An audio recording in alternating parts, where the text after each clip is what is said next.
Just think how absolutely paradoxical life is. Anyone capable of simply listening to the wind blow and able to remain in this contemplative state generates a flow of understanding that eventually leads to moksha and first to discernment.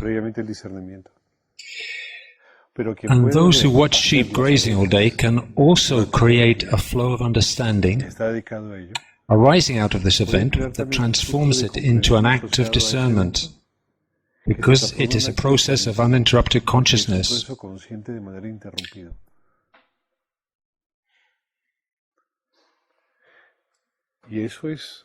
That is, listening to the wind blow or looking at grubby sheep. But the essence of perception is to be found in the understanding that comes when we experience it in our lives. That is all. What is understanding? It hardly matters what it is, but do not doubt it. Do not try to fathom out what understanding is. It doesn't matter. Whatever it is, it is. What it possesses as its essence is non-doubt. Do not doubt yourselves. Do not doubt what you do. Learn to say, I do not know. I do not recognize. I cannot. I do not want. I do not need. But do not say, I'm afraid. Say at the moment, I cannot. You must always speak in an assertive manner with no doubt. This assertive manner of speech is not really any different to watching sheep graze or simply listening to the wind blow. It is a state of continuous understanding of different events, in which there is absolutely no doubt.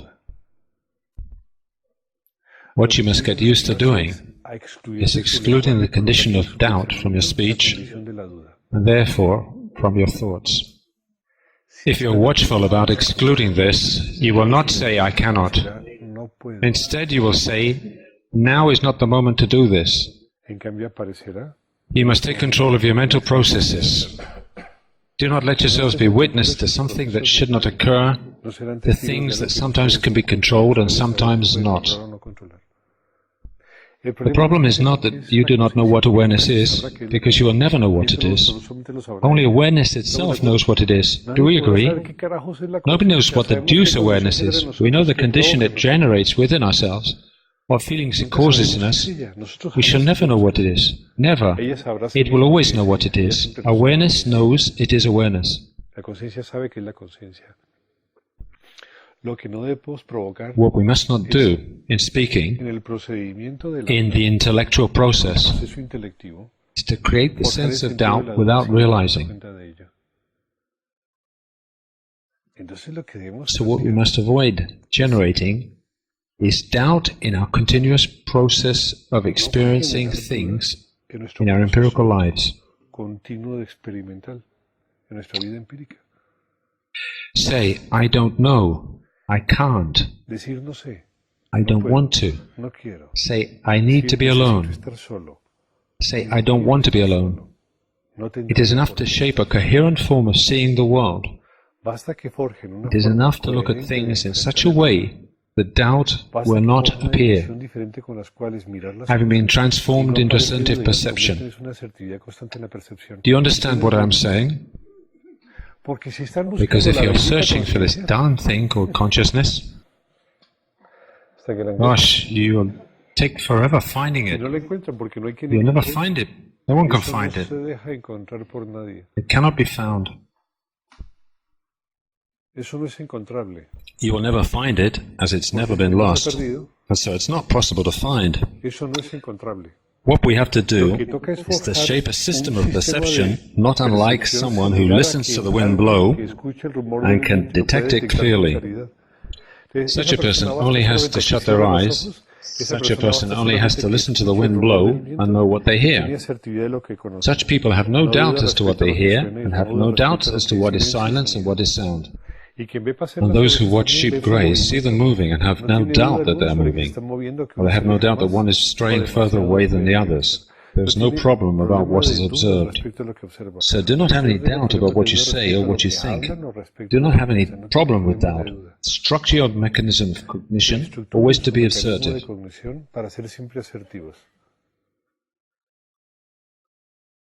Do not be afraid. You say, now I cannot control this. Now I should say yes. Now I should say no. Say I cannot. Say I need. Say I desire. Say I want. Be assertive. But don't be consumed by doubt. Be assertive. Do not let yourselves be consumed by that which may or may not be. Do you follow me? That's to say, do not allow yourselves to be consumed by what is or what may not be. Do not get hung up on this. Do not approach life wavering between I can or I cannot, I would like to, but then again I would not like to, I must or I must not. Do you understand? If you do approach life from this perspective, then doubt will consume you, as one doubt leads on to another, and so on. And this leads to constant uncertainty when confronting things in life. You cannot live life with doubt. Restructure your form of perception. Restructure it with assertiveness. Be confident to talk about what you experience during life assertively, how you live, what you need, what it is you cannot do, what it is you'd like to do, but always in an assertive manner, never with doubt. Do not let your response be one of doubt.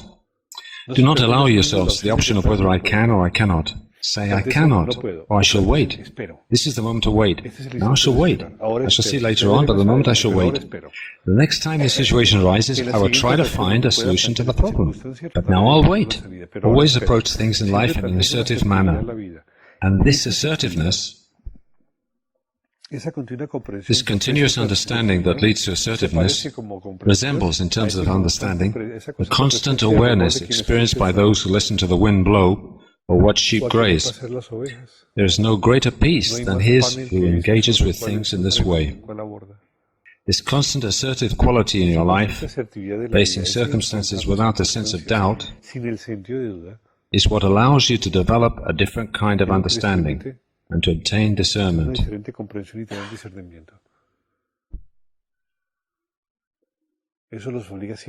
This is what makes you constantly aware. This is how to educate your people. This is how to bring up your children. Always giving them the option of being assertive. Don't teach them to doubt. Don't allow them to get bogged down by doubt.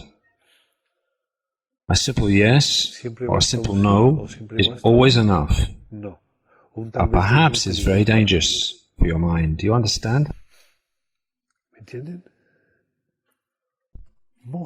Moksha comes about by reaching a constant state of assertiveness in your everyday lives. Everything, no matter what action we perform, everything, no matter what kind of movement we make, everything can be formed assertively. Always knowing that I can or I cannot. We accept our limits and we say to ourselves, here I'm mistaken, here I cannot. But never allow the condition of I want to, but I do not want to, I can, but I cannot, I feel, but I do not feel. Say, I do not know, I'm not aware of it. Postpone your decisions until you have the capacity to take them. Meanwhile, keep on living, adopting other assertive actions to replace them. Do you understand what I'm saying? You cannot turn your life into a constant stream of uncertainty. Oh no, my young friends. No. If you do, you will be lost. Doubting whether you feel, doubting whether you do not feel, doubting whether you felt, doubting whether you will feel. Like that, you're lost. You're trapped. They've got you. Things shouldn't go like that. Say, now I don't feel as I would like to. In the past, I didn't feel right. In the future, a response will come. I shall see how I feel. In other words, always face life assertively, never with doubt. Rethink your language. Rethink your form of structuring it to deal with things. By rethinking it in this way, a flow of corresponding awareness will arise, which empowers you. A more intense appreciation arises, and this produces discernment. This is what leads you to comprehending Svadharma. You will know what Svadharma is. You will know which of all the places your mind is capable of being in with most peace and understanding. That is all Svadharma is. It is finding in your lives the place where you can be with most understanding and most continuity of this understanding. In the places where you cannot situate yourself with understanding in life, that place is not your Svadharma. Oh no.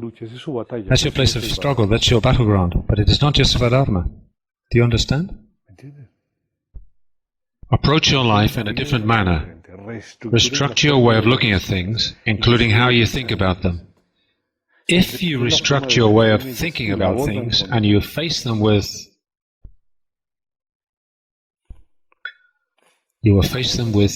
clarity, with assertiveness, and this will produce an inner focus of non-doubt. And this inner focus of non-doubt is projected as a kind of knowing. Knowing because it is known. Knowing without knowing why it is known. Being aware without knowing what awareness is. Being without knowing why one is. The happiness and the acceptance of what one is. This then is awareness.